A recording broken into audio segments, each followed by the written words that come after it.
You know, one thing about the secret departure of Emerson Dambudzo Mnangagwa, or even one thing about the Mnangagwa faction, is that we have not seen such resistance on the Mnangagwa faction in the history of Zimbabwe, specifically during the time of Robert Gabriel Mugabe.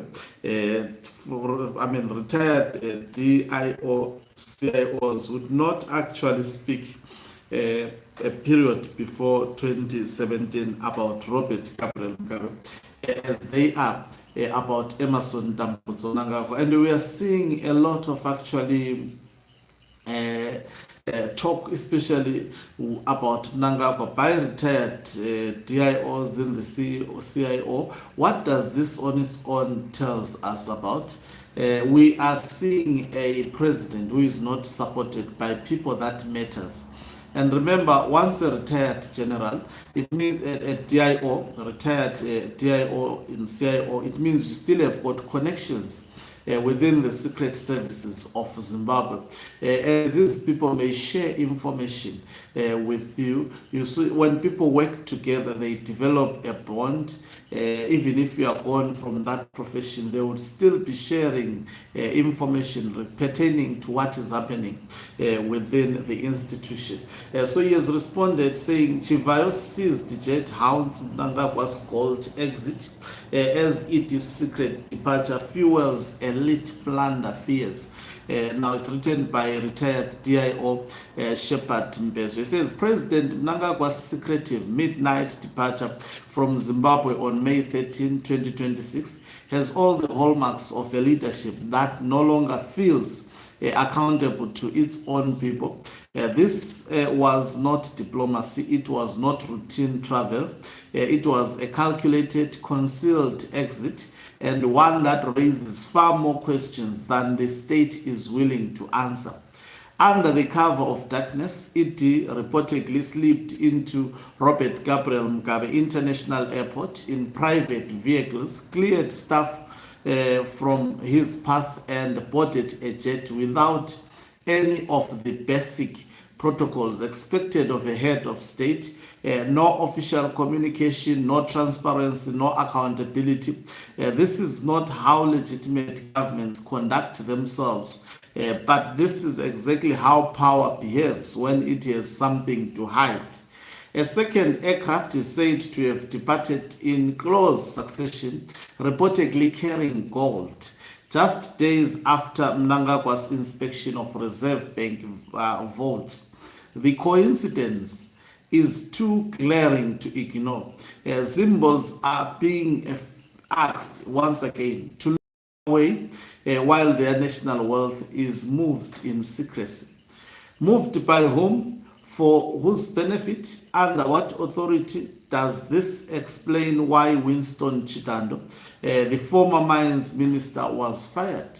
These are not abstract questions, but they do to the heart of whether Zimbabwe's resources still belongs to its people or whether they have been captured by a politically connected elite operating behind a wall of silence and impunity.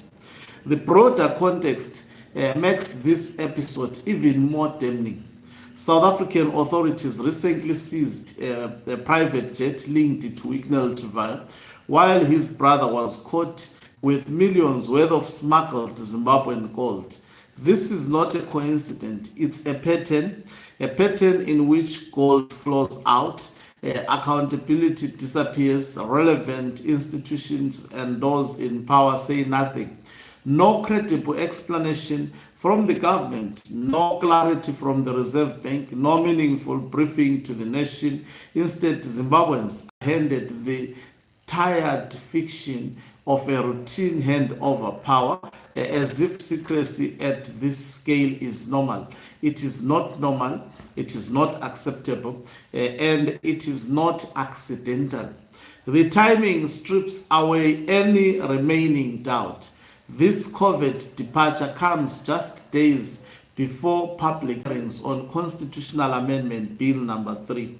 A controversial push, widely seen as an attempt to entrench executive power at precisely the moment when ED should be subjecting himself to public scrutiny. He disappears into the night. That is not leadership. That is evasion.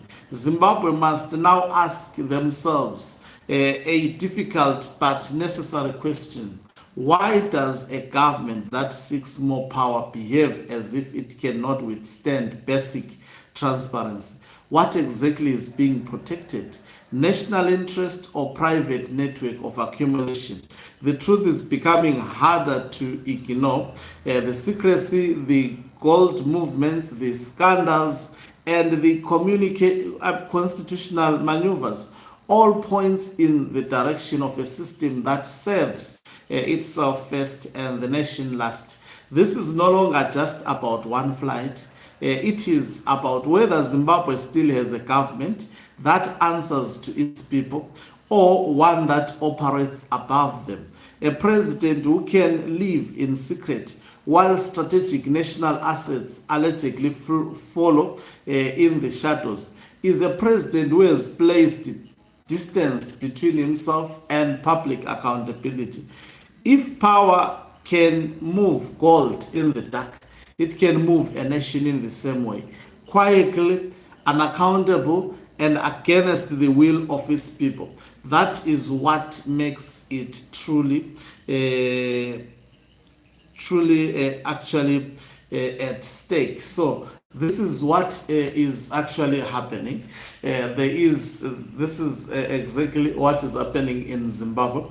I think he explained it quite better than any person could, the incident that happened. I've seen Barakash's painting a picture. I saw the vehicles, for example, this one called CH Mugungunua, a picture of the motorcade of Mnangagwa today, this morning, being seen driving to the State House, but we don't see the picture of the president in that motorcade, so I can't really confirm whether he is back. And by the way, if he's seen to the State House today, why was he not seen yesterday? Why were the pictures of him at the State House yesterday were not actually shown to the people of Zimbabwe?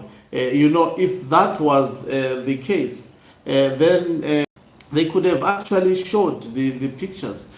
They could have actually responded as quick as this secrecy actually jumped out publicly and said, no, this is a lie, the president is here. But today, someone can fly out, on Wednesday and come back early morning on Friday from Eastern Europe. Is very, very possible, especially when the deal is leaked and is in the public domain. Thank you very much for watching us. If you're watching us for the very first time, please do remember to press the red or black subscribe button so that next time when we beam live, you become the very first one to watch us. You can financially support this channel by pressing the join button and be part of our members who are the heartbeat of this channel. You can equally do so by pressing the thanks button and send us stars. Okanqube Mhlabane is signing off.